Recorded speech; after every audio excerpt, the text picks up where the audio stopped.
Today we are making chebureki. They are a meat-filled pie that's deep fried and delicious. I have 1.5 pounds of ground sirloin and about 2 onions. They're a little over a cup probably that I ground up in the food processor, a whole bunch of cilantro, and salt and pepper to taste. I'm going to mix this up. I'm going to put it in the fridge and then I'm going to get going on the dough. For the dough, you want to bring 1/2 cup of water to boil with 2 tablespoons of vegetable oil and 1/2 teaspoon of salt. Now it's come to boil. I'm going to add 1/2 cup of all-purpose white flour and mix that in quickly.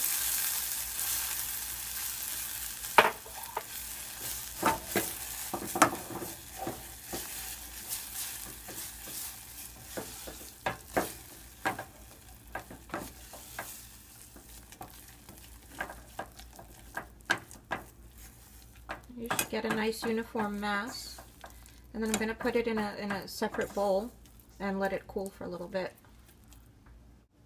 Now while that dough mass cools off, I took a cup of cold water and I'm going to crack an egg in there and beat it into there. And then once the dough is cooled, I'm going to add it into here, and then I'm going to start incorporating flour. Now the flour I can't give you an exact measurement of because it really depends on the humidity and stuff like that. So I'll just show you, like, as I work it in, like what the final product looks like. So this is the batter after adding the original dough mixture that I cooked on the stove into the water and the egg, and now I added 1/2 cup of flour, and now I'm going to add a tablespoon of vodka. I'm going to mix that in, and then I'm going to keep adding flour until I get a nice ball of dough. Now I've added somewhere between 2.5 and 3 cups of flour. Once you get to 2 cups, you want to just slow down and add slowly. And you want to make a dough that doesn't really stick to your hands. You want it to be pliable. You don't want it to be too dry. And you dump it out on a floured surface, and then you knead it a little bit, like this, turning it, pushing it away from you. And you do that until it gets elastic and smooth. And then you'll cover it up with some plastic wrap and put it in the fridge to rest for at least ½ hour. So you break off a piece of dough, I guess about this size, maybe smaller, maybe bigger, up to you. Roll it up into a little ball, and then you flatten it out on a floured surface. And then you want to roll it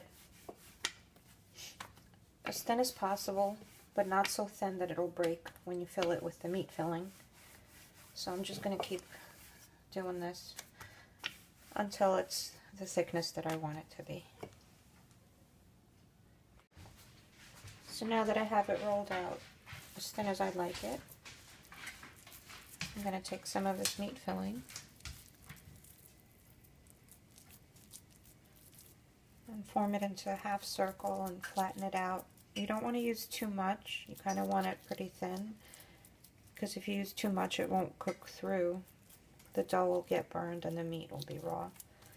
So maybe 1/4 inch thick. You form it into a half circle with your hand, and then you fold the dough over, just brushing off the extra flour here. Got a piece of cilantro in there.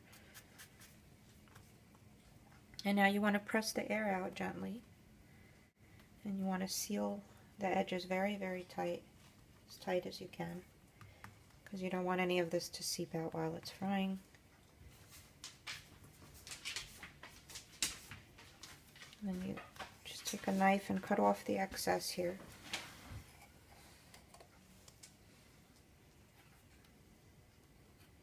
And you can put that back with the rest of your dough and use it later.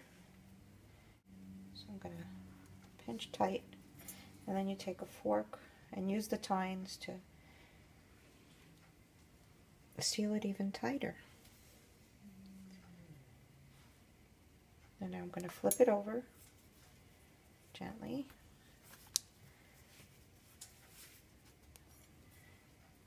And seal the other side.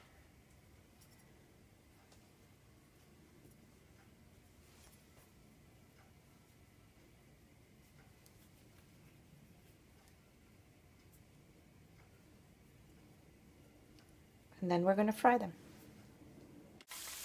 Now you want to get some vegetable oil, really nice and hot, a good amount of it.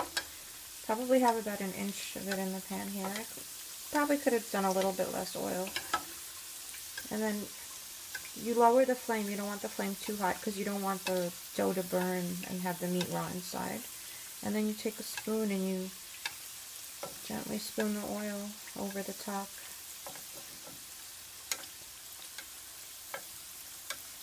And quite often they'll burst on you and you'll get juices in the pan and they'll splatter. It does happen. Sometimes you roll the dough too thin or these little air pockets pop. Hopefully that won't happen now.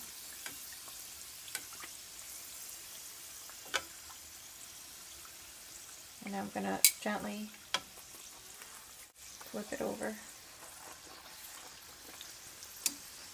And the other one.